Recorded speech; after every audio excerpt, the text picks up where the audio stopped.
Olá, e esta edição do Com a Palavra traz aí, como a gente tem colocado, né, tentando aí cumprir com esta nossa missão de dar voz, trazer o máximo possível de pleiteantes a quaisquer que sejam os cargos eletivos, né, nessas eleições de 2022, cumprindo com essa nossa missão de democracia, de fazer esse elo, né, mediar esse contato entre os candidatos e você, sobretudo, eleitor nosso, seguidor em especial e cidadã, a gente está trazendo aí quem se dispõe a vir atender nosso convite, né? E a gente traz mais um pleiteante aí a candidato à Assembleia Legislativa de Alagoas. Mais um por ser um dos candidatos, mas não é só mais um entre tantos, não. É alguém que já tem experiência como gestor no Executivo e já tem experiência como integrante, como parlamentar também. Foi vereador de Maceió e já foi deputado estadual também. Temos o prazer de receber pela segunda vez, nosso convidado aqui, quase da casa, que a gente tem o prazer de receber, candidato a deputado estadual pelo PT, Judson Cabral. Bem-vindo. Bom, primeiro eu quero agradecer a todos que nos assistem e, em especial, a quem nos convidou. Meu amigo Felipe Farias, com seu programa Com a Palavra. Programa importante, é a segunda vez que eu estou aqui, muito feliz, muito contemplado, porque aqui nós temos a liberdade de exercer a democracia da palavra, né? E Felipe é mestre nisso. Então, Felipe, muito feliz. Quero agradecer mais uma vez a você e toda a sua equipe, viu? Que são importantes. Ninguém faz nada sozinho, Ninguém faz nada sozinho. Então, está de parabéns e a sua disposição para a gente bater o bom papo. O prazer é nosso. De início, quais as propostas, quais as diretrizes, qual a plataforma de Judson Cabral nesta campanha para retornar, possivelmente, à Assembleia Legislativa de Alagoas? Veja bem, Felipe, a princípio, uma eleição olhando nos olhos, pedindo voto, não participo do balcão de compra de votos. Todos os mandatos que exerci foram conquistados olhando nos olhos das pessoas e falando a verdade. Mas, do ponto de vista da ação parlamentar como proposta, vendo que nós somos um Estado com alto índice de analfabetismo, com a pobreza mostrando aí, você viu agora os últimos resultados, né? Alagoas é campeão aí de pessoas na exclusão social. Então, o que é que cabe a um parlamentar? Primeiro, o parlamentar, ele não executa. A função princípio é fiscalizar. Então, a princípio importante, fiscalizar o orçamento para que os recursos, que não são muitos, para a educação, para a saúde, para a geração de emprego e combate à violência, em especial, com prioridade, sejam devidamente aplicados. Então, na minha plataforma, essa é a minha função, princípio e minhas prioridades. Logicamente, que procurei apresentar, em discussão com a comunidade, algumas propostas de lei e algumas propostas de melhoria de alguns setores que certamente nós vamos dialogar bastante. O senhor é engenheiro de formação, engenheiro civil. Isso. E se notabilizou no início da carreira como gestor, né, na gestão do órgão de trânsito aqui, logo no comecinho, quando era ainda a superintendência, no começo da superintendência. O que isso vai trazer, vai incorporar essa parte daí, obras estruturantes, viação, mobilidade urbana, tem alguma coisa nessa área também? Veja bem, eu tenho uma formação em engenharia civil com especialização em segurança do trabalho e ambiental. Iniciei minha vida profissional em um departamento de estrada e rodagens, bem distante daqui, mas trabalhando nessa área de infraestrutura, de transporte. Região Norte. Trabalhei no Amazonas, foi no Departamento de Estado do Amazonas, o meu primeiro emprego. Depois migrei a convite para Rondônia, onde fui secretário de obras de Porto Velho, que seria a capital do futuro Estado. Eu retornei e trabalhei nos Correios, nas telecomunicações, tive uma empresa de engenharia Enfim, eu sempre exerci a engenharia. A política, ela me vem vocacional, por uma opção que eu entendi que eu posso contribuir. E desde estudante que assim o faço. Então, tenho clareza dos cargos que exerci exatamente dentro de uma formação e da forma como eu procurei me especializar para servir a sociedade. E de que forma, por exemplo, essa experiência daí, lá na região norte, né, uma região distante daqui, da nossa realidade, com extensões, né, metade do Brasil está lá. O que você traz de experiência, o que você traz dessa bagagem mesmo, de contato com orçamento, com execução de obras, com tentativas eventuais de se burlar o que está na obra para se ganhar mais com isso? O que você traz disso que pode incorporar a um mandato de deputado estadual? Olha, logicamente que foi no início da minha profissão, né? Hoje eu já tenho mais de 3 décadas, né, de profissão, e eu aprendi muito com o povo, porque as cidades ribeirinhas, lá no Amazonas, eram cidades pobres. Então eu trabalhei em infraestrutura das cidades, ampliando ruas, fazendo espaços públicos e pista de pouso. Então, quando voltei, trabalhei também em Porto Velho, na capital, trabalhando com drenagem, com pavimentação, entendeu? Então, isso me deu uma experiência, porque além de dialogar muito com a população sofrida, eu aprendi. E já em Maceió, eu já me especializei na parte de transporte urbano. Foi quando o Ronaldo Lessa foi prefeito e eu fui nomeado superintendente naquela época, e nós trabalhamos muito na organização do transporte.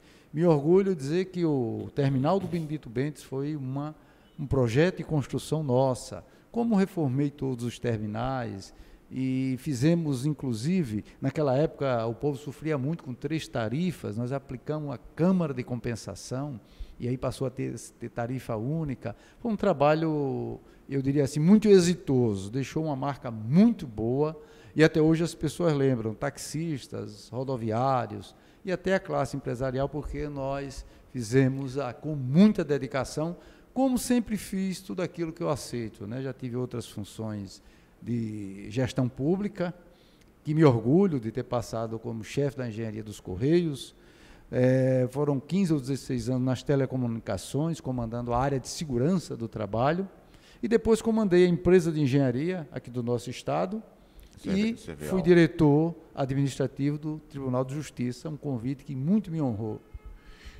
Agora, a propósito dessa questão da memória popular, lembra mesmo ou é preciso instigar o pessoal, olha, isso fui eu quem fiz, ou há, por outro lado, aquela situação de você chegar e a pessoa lembrar, olha, foi na sua gestão que aconteceu, o pessoal tem essa memória mesmo ou falha um pouco? Porque o que se diz, o senso comum é que politicamente, eleitoralmente, sobretudo, o brasileiro não tem muita memória, não. Olha, mas eu diria assim, meu trabalho na área de transporte aqui, ele marcou muito. Ainda hoje, nos bairros, as pessoas lembram, por exemplo, taxistas eu encontro, rodoviários, que lembram, porque olha, você vê, eu fui o único gestor do transporte que passei 3 anos e 4 meses, ou foi 3 anos e 6 meses, e nesse período eu fiz 3 conferências municipais de transporte. E nessas conferências nós chamávamos todos os segmentos, as associações de bairros, o sindicato dos rodoviários, tinha motoristas, cobradores, taxistas, e o povo até do transporte complementar. E nós fazíamos o debate com a sociedade e tirávamos as diretrizes. Isso marcou muito a gestão, porque foi uma gestão participativa e com muita dedicação e respeito ao povo da nossa cidade. Mas a propósito aí, no começo da colocação, o senhor lembrou aí a circunstância, né, mais uma vez uma circunstância negativa associada ao estado de Alagoas, a questão social no estado de Alagoas, que é ser o estado onde mais se passa fome proporcionalmente no Brasil. Os índices mostram isso, foram manchetes de veículos nacionais. Só que isso aí é resultado após uma gestão de um governo que está coligado com o partido do senhor, né? Como é que tem sido esse diálogo? Olha, isso é preciso mudar, ou essa bandeira está sendo colocada como crítica mesmo, quer os aliados aceitem bem ou não. Não, isso não pode ser delegado, nem imputado ou dirigido a um governo apenas. A história do estado de Alagoas é uma história perversa, uma história que vem do domínio da cana-de-açúcar. 28 a 30 famílias dominaram esse estado e na mão delas, dessas famílias, se concentram a grande maioria das terras produtivas e a grande riqueza do estado. Inclusive, com o fechamento das usinas, se espalhou na periferia de Maceió e de outras cidades as grandes ocupações subnormais, são aquelas ocupações favelizadas. Então, aí vem a questão da fome, porque o povo sem emprego, certo? Essa questão que o estado de Alagoas está passando, não só o estado, o país também, vem dessa situação perversa que o país vive e Alagoas sofre muito mais, porque tem um abismo social muito grande. Nós somos o pior IDH do Nordeste, nós somos o estado com o maior índice de analfabetismo. Então, por aí você vê, olha, onde não tem uma educação de qualidade, você tem muita violência e muita fome. E isso não é fruto de um governo ou dois, não. Isso é um processo. Agora, é preciso que cada governo que assuma, cumpra o papel de buscar investir nas áreas mais, eu diria assim, importantes para o nosso estado, né? Cuidar da educação, da saúde, da geração de emprego. Existe uma lei chamada Lei da Economia Solidária, que essa lei prevê você, inclusive, essa lei tem diretrizes para que você possa ajudar ao povo mais pobre, o povo mais humilde, mas buscando suas habilidades, certo? Através das cooperativas, catadores, artesãos, entendeu? Marisqueiras, e a partir daí você gerar emprego e renda. Então é possível sim, Felipe, esse estado caminhar. Agora, eu não debitaria um processo de um governo ou do governo A, B. Lógico, tem governo que tem resultados melhores, mas isso é uma questão muito estrutural, mas ela tem que ter uma visão sequencial dos investimentos. E, a propósito, um pedido de avaliação que eu faria para o senhor do governo do estado, o que ficou e o governo que está sendo tocado agora com perspectivas de continuidade, caso o candidato do governo seja eleito. Bom, eu diria, inclusive participei no primeiro mandato do governo Renan Filho, né, que foi o último governador, que teve um primeiro mandato e no segundo agora afastou-se e assumiu Paulo Dantas. O governo do Renan Filho teve uma regularidade muito boa. O governo Renan Filho foi um governo sem sobressaltos, investiu muito na saúde, trabalhou muito para a saúde e manteve um padrão de educação. Eu diria assim que nós temos que melhorar. Porque eu disse, nosso estado vem de uma situação muito grave do ponto de vista da exclusão social. Mas o último governo, esse governo dos últimos 7 anos, né, nós estamos no 8º, eu acho que o índice dele de aproveitamento é um índice positivo. Certo? É um índice positivo, por quê? Porque foi prestado conta dos recursos, foram feitos investimentos. Agora, há de convir que nos últimos 3 anos, nós todos, não só o estado de Alagoas, mas o país sofreu bastante com o advento da pandemia, né? Nós tivemos a Covid aí, que realmente destruiu muitos empregos, muitas pequenas empresas perderam o seu comércio, perderam o seu espaço. Então, assim, o momento realmente é o momento de pensar o futuro, certo? Mas também ter a clareza na análise, né? E é isso que nós estamos fazendo. E é esse meu propósito, como pleiteante e parlamentar, primeiro para fiscalizar os recursos públicos para que não haja desvios. E segundo, para participar desse debate, com a experiência que eu já adquiri, de 40 anos de engenharia, e a experiência dos cargos que passei, dos mandatos que exerci, e prestei conta de todos eles, fui presente, fui o parlamentar com maior frequência em todas as casas que passei, na Câmara e na Assembleia, e com maior número de debates. Praticamente 60% de todas as sessões públicas, todos os debates públicos, nas 2 casas, nos meus mandatos, foram convocados pelo meu mandato e eu estive lá presente. A propósito dessa questão que o senhor levantou também, essa hereditariedade da política em Alagoas, né, essa concentração de famílias, um assunto que, aliás, o ACTA coloca bem à vontade, porque desde o início da plataforma, ainda na eleição de 2020, logo após a eleição, antes e após a eleição de 2020, a gente tratou muito disso, que é aquela questão dos nomes e sobrenomes que se revezam, que se mantêm na política de Alagoas quase que indefinidamente, né? E isso ainda se perpetua. Como quebrar isso? Como, pelo menos, atenuar essa questão que, pelo visto, a gente ainda está impactando na política e na vida de Alagoas como uma forma geral. E aí eu perguntaria, é possível fazer isso, detentor de um mandato, sendo uma pessoa ou é uma voz no deserto? Olha, você fez uma observação muito importante, viu? Essa história até nos parece capitanias hereditárias. Mas veja bem, eu com muita clareza eu diria para você, quando pode ser até componente da mesma família, mas que tenha pelo menos o processo vocacional, que tenha uma visão clara da participação e que não seja fruto do investimento da família. O grande problema é esse. Por exemplo, quando eu fui eleito deputado, eu estava exercendo o mandato de vereador, né? Eu quebrei o mandato, fui eleito no meio de um... Aí alguns perguntaram, olha, a sua vaga você vai colocar o seu filho, né? Não, de forma alguma. Meu filho, vocacionalmente, ou tiver pretensões, ele vai ter que ter iniciativas. E aí terá meu apoio. Mas eu sou um crítico de pais investindo em filhos que não sabem nem qual é o papel do parlamento. Isso é uma coisa, assim, é uma estupidez do ponto de vista do debate político.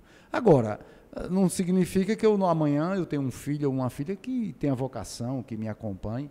Isso ocorre.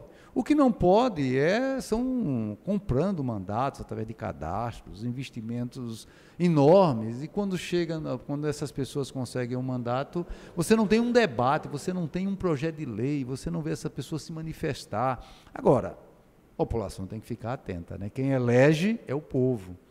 E eu, como fui eleito pelo povo, eu acredito no povo, certo?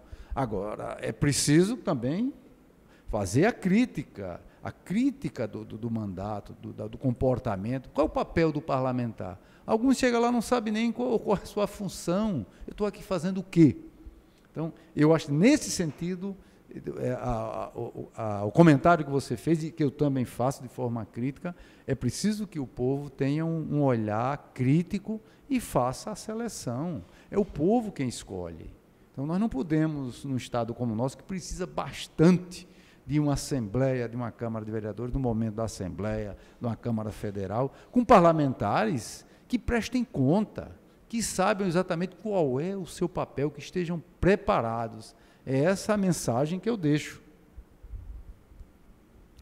E com esta mensagem, a gente vai para o nosso primeiro intervalo, mas volta já já.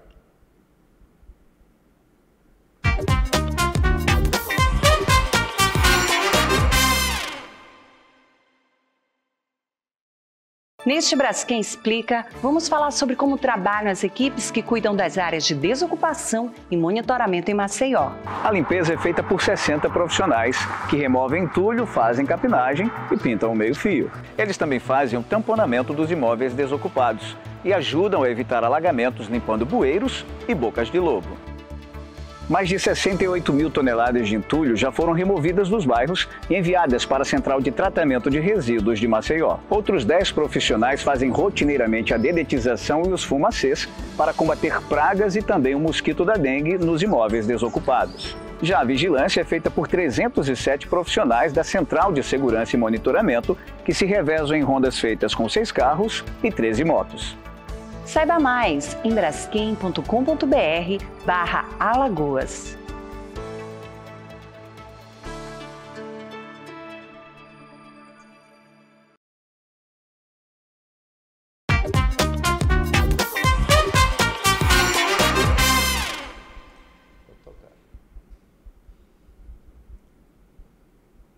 E a gente volta com este segundo bloco, tendo o prazer, como a gente falou, de receber mais uma vez, porque é um prazer e, como eu sempre friso, alguém que se dispõe a vir.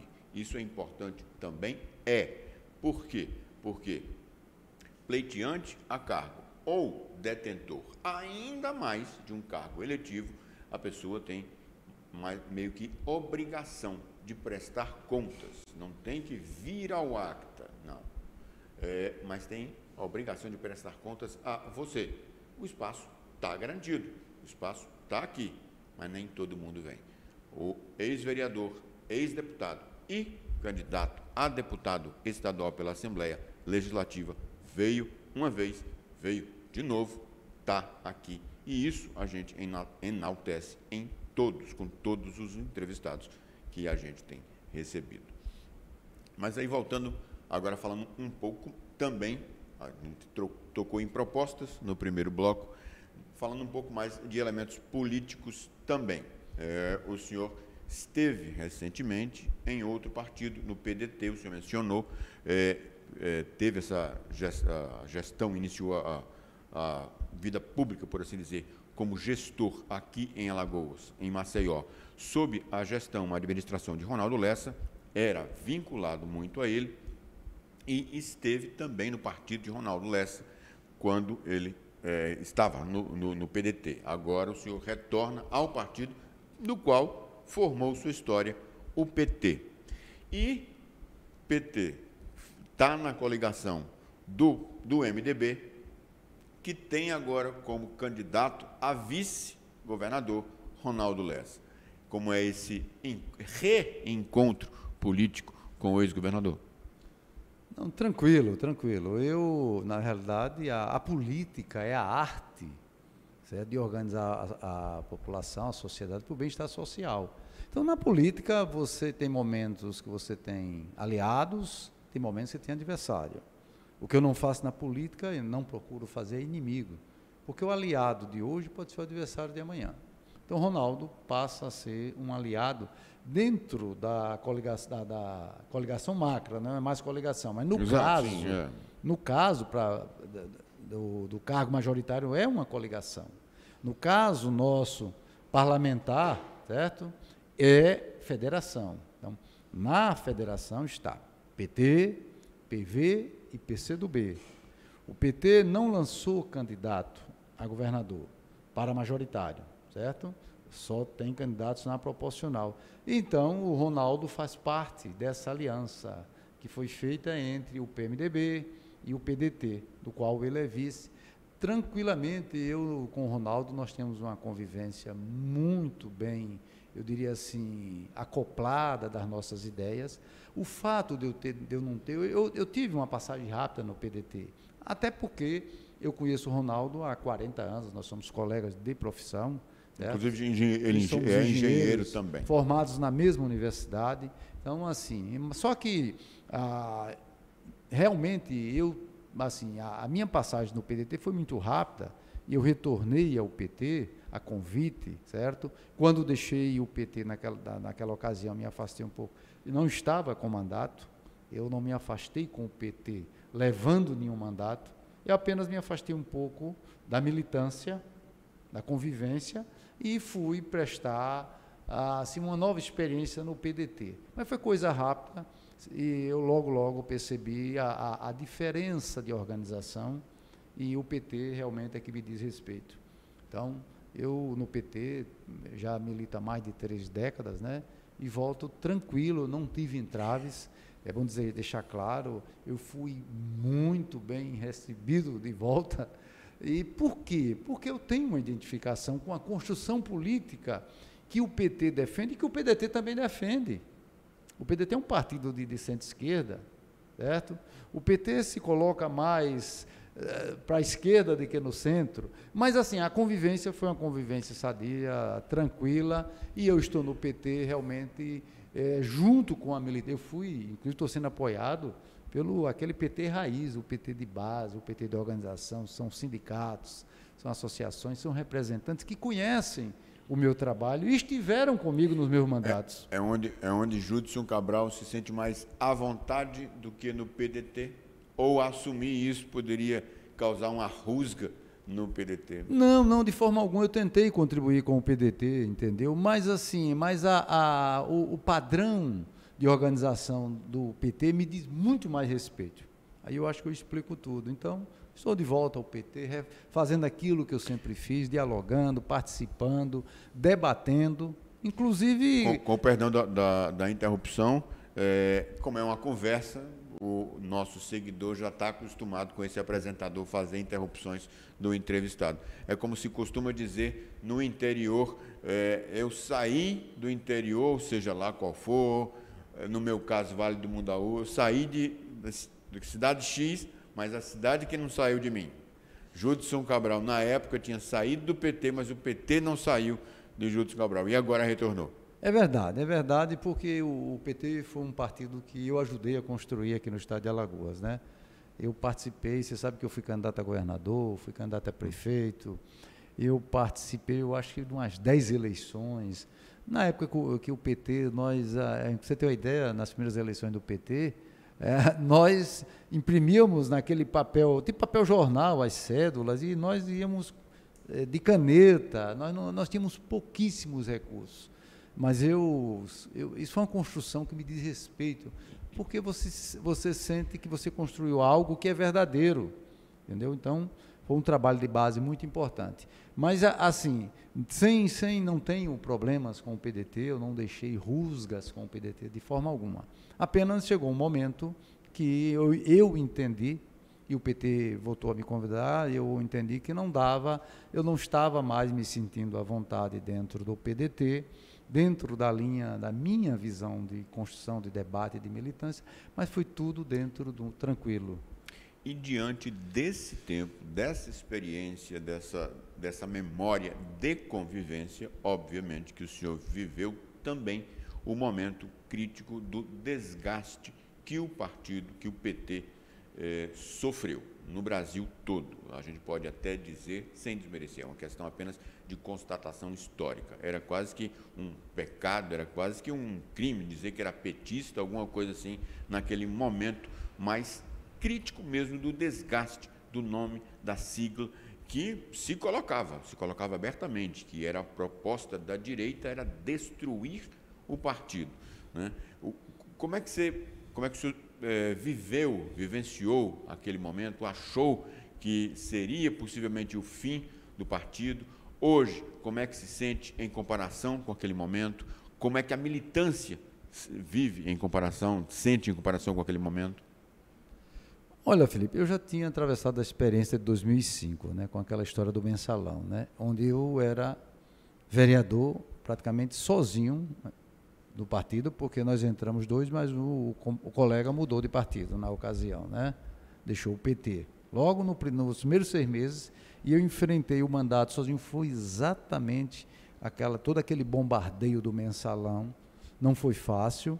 Então, eu diria que eu já estou mais ou menos acostumado a esses embates políticos. O PT realmente, essa segunda etapa agora, da demonização do PT, da criminalização do Lula, foi algo muito pesado, porque naquela ocasião a maior rede de televisão do país jogou pesado mesmo.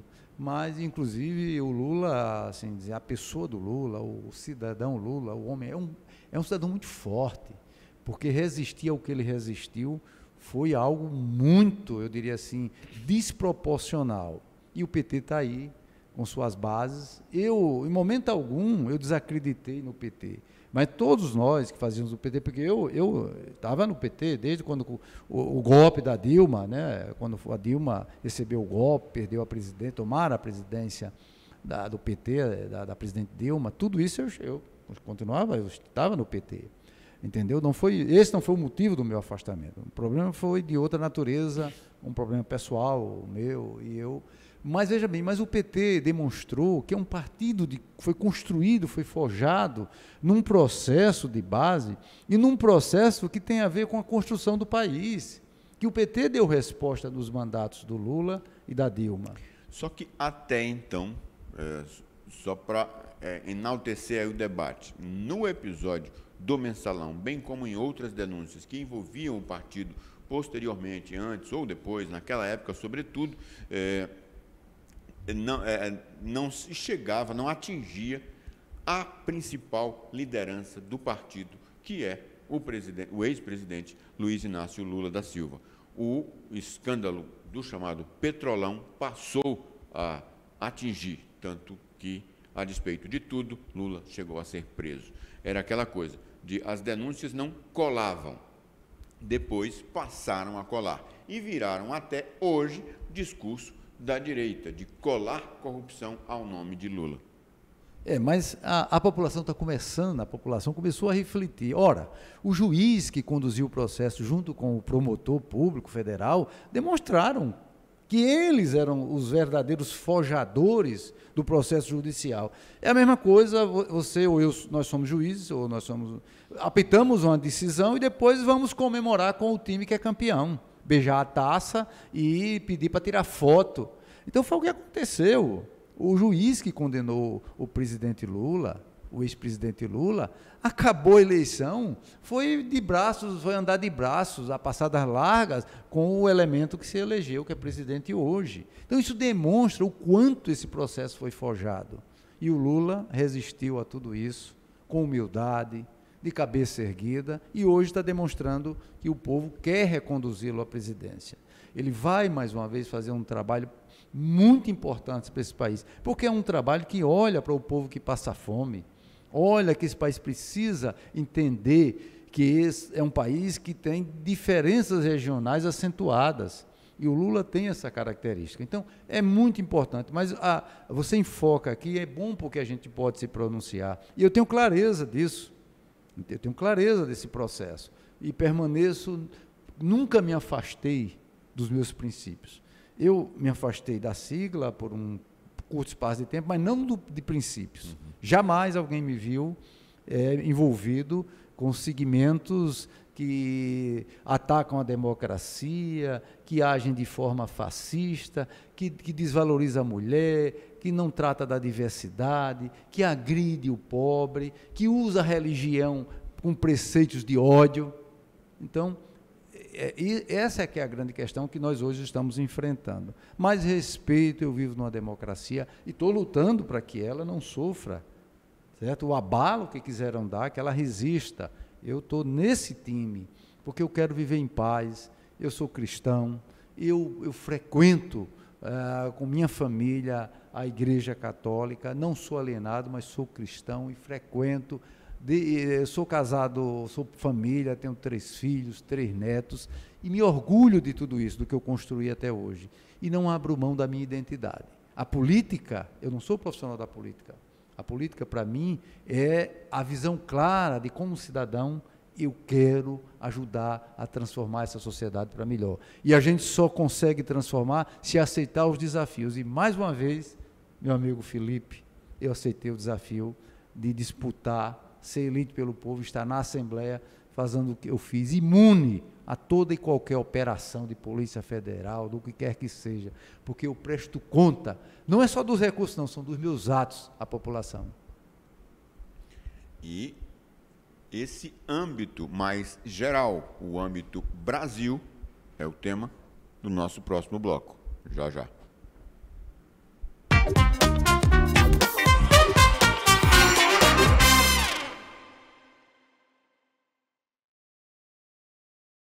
Neste Braskem Explica, vamos falar sobre como trabalham as equipes que cuidam das áreas de desocupação e monitoramento em Maceió. A limpeza é feita por 60 profissionais que removem entulho, fazem capinagem e pintam o meio-fio. Eles também fazem o tamponamento dos imóveis desocupados e ajudam a evitar alagamentos limpando bueiros e bocas de lobo. Mais de 68 mil toneladas de entulho já foram removidas dos bairros e enviadas para a Central de Tratamento de Resíduos de Maceió. Outros 10 profissionais fazem rotineiramente a dedetização e os fumacês para combater pragas e também o mosquito da dengue nos imóveis desocupados. Já a vigilância é feita por 307 profissionais da Central de Segurança e Monitoramento, que se revezam em rondas feitas com 6 carros e 13 motos.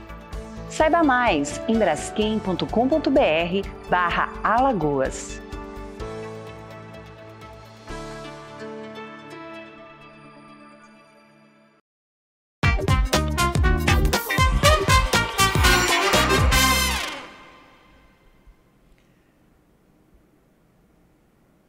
E a gente volta com este terceiro e último bloco, tendo o prazer trazendo aqui como entrevistado o candidato a deputado estadual pelo PT, já foi vereador, já foi gestor público, sobretudo do trânsito, já foi deputado estadual e agora pleiteante mais uma vez a uma vaga na Assembleia Legislativa, Judson Cabral. E aí eu começaria justamente, a gente encerrou o bloco anterior por esse âmbito mais geral e eu começaria justamente por aí.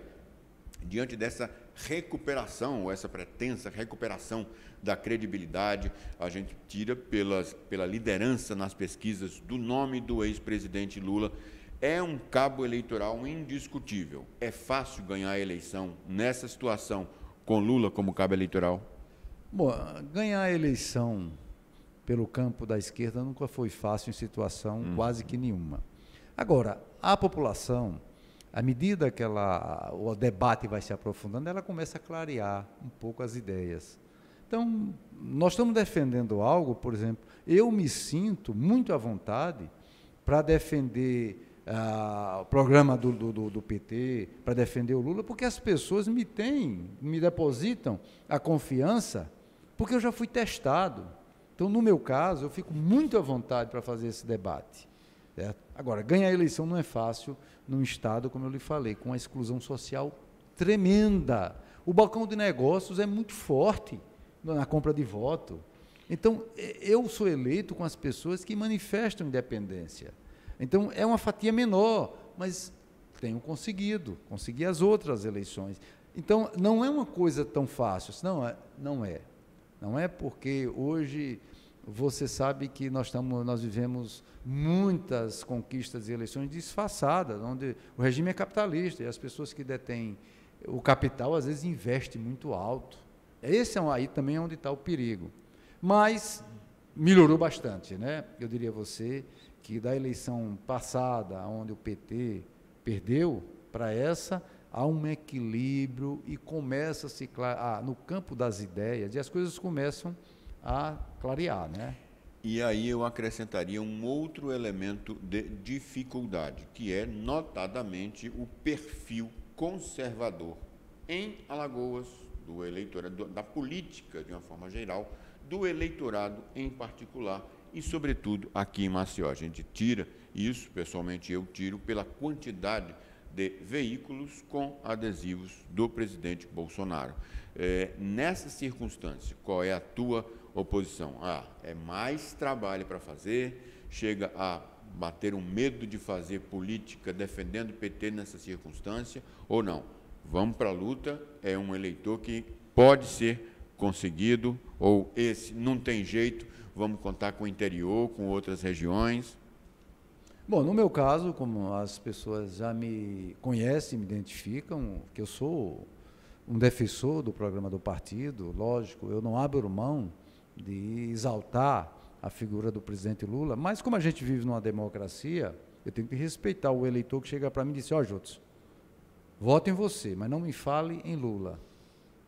Muitos, eu estou na classe média, então, e eu respeito, porque a democracia... Não adianta eu falar só democracia da boca para fora, eu tenho que respeitar você, inclusive, naquilo que nós discordamos. Agora, o que eu digo é o seguinte, bom, eu, Judson Cabral, voto conscientemente no Lula, respeito, aceito o seu voto, porque a pessoa está me creditando um voto.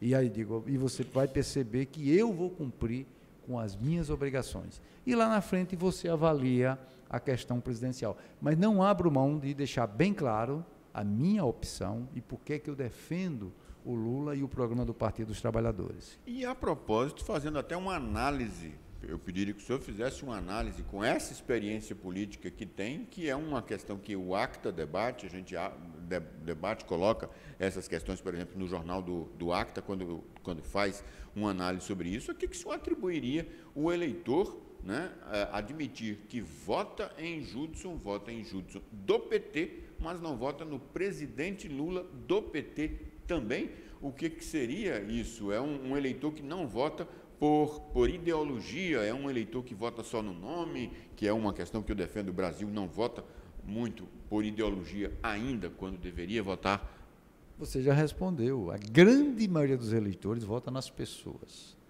Então, o Lula está pagando esse preço e o PT pelo processo que nós já discutimos aqui, da demonização, da criminalização que fizeram.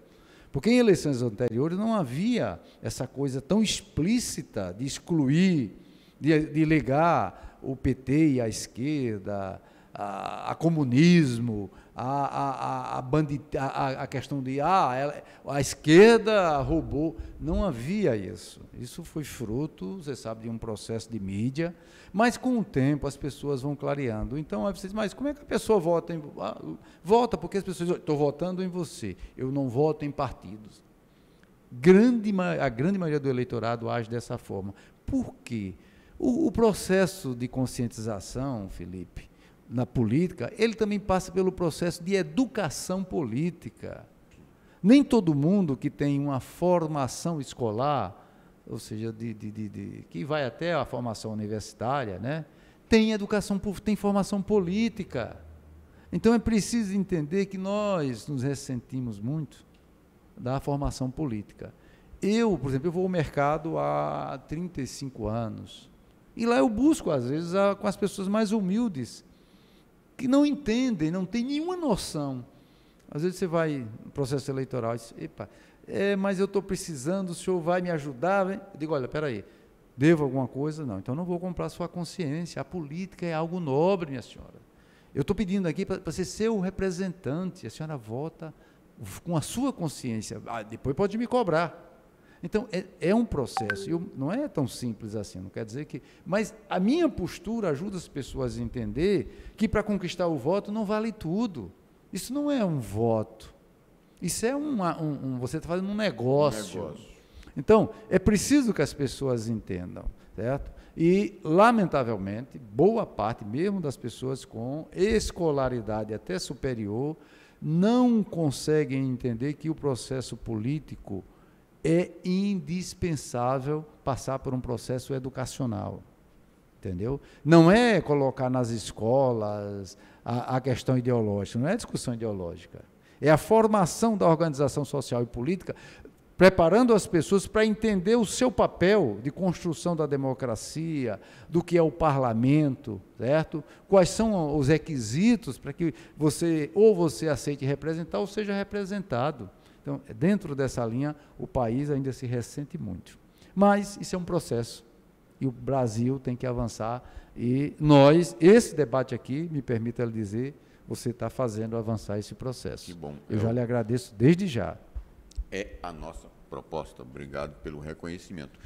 E a que atribuiria também, a despeito de tudo isso, a despeito de tudo que o Brasil já passou ao longo desses últimos 4 anos, ainda haver um percentual de 30% que apoiam, que estão com, que ainda deverão conceder seu voto no presidente Bolsonaro? Veja bem, obviamente que é muito difícil um candidato ter a maioria num país com diferenças regionais, com questões religiosas complexas como está hoje. Hoje está se usando o viés da religião para semear um processo político de ódio, entendeu? Então, o país está passando por esse processo, que é um processo que não ajuda no desenvolvimento do ponto de vista da organização social, mas cabe, futuramente, eu acredito que o presidente Lula, que está se demonstrando aí, o avanço das pesquisas, a retomar essa discussão, entendeu? Não é fácil, mas Bolsonaro, com a sua maneira de ser, não está enganando ninguém. Eu sempre digo, Bolsonaro, as pessoas estão querendo ser enganadas, estão enganando a si próprio. Bolsonaro não. A história do Bolsonaro pode ser pesquisada, e esse cidadão que se diz que hoje está na presidência, ele já teve 6 mandatos de deputado federal, e a história dele está recheada. É só alguém que quiser ver, consultar, até nas próprias redes, no Google, na internet, está lá a conduta dele. Então os dois episódios que eu cito são na votação do impeachment da ex-presidente Dilma, a homenagem à Ustra e sim, o famigerado insulto à deputada pelo PT, pelo Rio Grande do Sul, Maria do Rosário. Pois é, agride a mulher, exalta a tortura, entendeu? Tripudiou num processo doloroso que as pessoas estavam passando da pandemia da Covid, que não era coveiro, que era uma gripezinha, e fazendo gestos. Quer dizer, esse é um processo que as pessoas têm que analisar. Isso não é política, gente. Isso não é conduta de um governante de um país, de um presidente de um país. Então, é preciso que se analise. Agora, ele não está enganando, não, porque ele já fazia isso antes. Entendeu? Então, as pessoas estão querendo se enganar ou acham que, mesmo assim, vale a pena, que isso é melhor. E a democracia, eu volto a defender, você tem toda a liberdade. Você não pode ter a liberdade de expressão para agredir, para usar a democracia para fazer agressão. A liberdade de expressão no debate, no campo das ideias, na análise crítica, não na agressão pessoal, como o próprio presidente faz, agredindo jornalistas, principalmente as mulheres. Então, é lamentável. Mas essa é uma situação que nós temos, agora nós vamos ter a oportunidade de dar um basta nisso. Ou seja, o eleitor, aquele eleitor que naquele momento, naquele contato pessoal, pede um troquinho pelo voto, ele tem que saber que o voto dele não tem preço. Exato, ele devia entender que quando você troca seu voto por uma remuneração, você perdeu o direito amanhã de cobrar de quem lhe representa conduta ou qualquer decisão, ou qualquer comportamento. Você vai ficar à mercê, como eu vi na Assembleia, dos mandatos que exerci, quando alguns assessores chegavam para certos parlamentares, colegas, que diziam, olha, estão esperando lá, ele dizia, o quê? Não devo nada a esse povo, não. Eu paguei, eu comprei. E exatamente ao contrário, eu nunca deixei a Assembleia sem ir para o gabinete e atender a todos. Mesmo para dizer, não, isso eu não posso, isso não me compete, eu sou um parlamentar. Porque às vezes as pessoas também, na sua ignorância política, acham que o parlamentar, ele é dono de farmácia, ele é dono de laboratório, dono de depósito de gás, entendeu? E querem resolver os seus problemas pessoais, suas demandas, mas isso já é fruto também de um processo de ignorância política que vem ocorrendo, né? E o que o senhor diria para aquele eleitor que acha que, no momento de campanha, leva a esse comportamento distorcido de é o único momento que eu vou ter para tirar alguma coisa, é vender meu voto, já que ele acha que, depois de eleito, o político desaparece. É assim que é o senso comum, né? Se fosse só desaparecer, era até bom, mas não é só desaparecer. Esses políticos vão buscar do parlamento, certo? O custo da sua eleição desmedida, do balcão de negócio. E é aí onde o eleitor paga caro, que vai faltar dinheiro para a saúde, para a educação, para a geração de emprego, para a infraestrutura da cidade, para a merenda escolar. Então, esse é o custo, o pior custo que tem. O custo da campanha, o custo elevado da campanha agora é tirado depois. Aumenta o custo do parlamento, porque se a maioria age dessa forma, eles vão tentar predominar, fazer com que aquele custo da campanha eles possam retirar durante o mandato. E a gente precisa estar preparado para fazer esse debate. Eu me preparo para fazer esse debate. E a propósito, como é que tem estado a campanha de Judson Cabral? Tem ido ao Estado, tem sido uma campanha onerosa, tem sido uma campanha mais franciscana, por assim dizer, tem ido às prefeituras, você falou que tem tido contato olho a olho no povo. Como é que tem sido esse pé no chão, campanha na rua de Judson Cabral? Olha, eu tenho ido ao interior, mas de forma, eu diria, predominante, Maceió é a grande base minha de atuação. Eu tenho ido alguns parte dos interiores, eu tenho buscado, porque a política do interior é muito mais complexa do ponto de vista do balcão de negócios. Porque aqui a comunicação aqui, ela é muito mais ampla, entendeu? Já nos interiores é um pouco mais difícil essa comunicação de massa. Então, assim, o meu eleitorado, ele se concentra muito mais na capital, mas eu tenho visitado os interiores, fiz uma boa caminhada em Arapiraca, onde fui Ontem eu estive ali para o lado do Sertão, Santana do Ipanema, passei em vários municípios por ali, fui em alguns povoados, estou fazendo campanha com eleitores em Palmeira, apoiadores em Palmeira, estive no litoral norte, estive em Matriz, eu estive em Milagres, entendeu? Tenho percorrido dentro do tamanho das pernas, porque realmente a minha campanha sempre foi franciscana, por natureza, porque, Felipe, a coisa é quando vai para a desproporção, todo mundo tem noção, e eu já, não é a primeira eleição que eu participo, né? As pessoas sabem o tipo e o tamanho das minhas eleições. Agora, tenho procurado olhar no olho das pessoas, escutá-las, e aí as pessoas, então, me têm esse respeito e consideração. Mas eu diria que estou muito contemplado, tenho recebido muito apoio. Hoje tem o advento das redes sociais, que não existia antes. Então, as redes sociais ajudam bastante, principalmente quando você tem conteúdo. E graças a esse conteúdo, os meus vídeos têm sido bem aceitos, têm se espalhado bastante, têm irradiado bastante nas redes sociais. Então, eu me sinto bastante contemplado. Judson Cabral, candidato à Assembleia Legislativa de Alagoas, pelo PT. Muito obrigado pela entrevista. Eu é que tenho que agradecer com a palavra, né? Essa palavra é fantástica, essa liberdade, a toda a sua equipe, viu, que está aqui nos dando essa maravilhosa assistência, e em especial a você e ao ACTA, que abre esse espaço, um espaço democrático, é isso que a gente precisa, né? As ideias, não precisa aqui agredir ninguém, xingar ninguém de feio, nem adjetivar ninguém. Muito pelo contrário. Destacar, todos nós temos qualidades e defeitos. Agora, obviamente, o homem público, principalmente, as suas qualidades, a sua preparação tem que superar os seus defeitos, porque ele aceitou o desafio de servir a população. Obrigado. E a gente vai ficando por aqui. E, como sempre, deixando aquele para refletir, né? Sobre em que pensar um pouco. Faça com que sua mente possa agir decididamente e assuma as consequências. Mas porque nada de bom nesse mundo é feito com hesitação. Thomas Huxley. Até.